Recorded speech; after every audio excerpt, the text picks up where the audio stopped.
2014 party పెట్టినప్పటి నుంచి ఈ రోజు దాకా నేను చేస్తుంది ప్రజాస్వామ్యాన్ని కాపాడే ప్రయత్నాలే.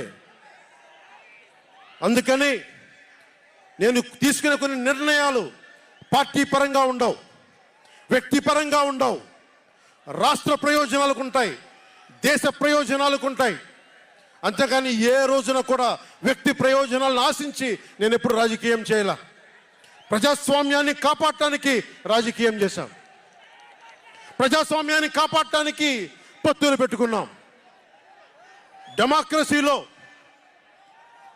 ఎప్పుడు కూడా ఒక డిసెంట్ ఉంటుంది, ఒక వ్యతిరేకత ఉంటుంది. Cooperation and confrontation,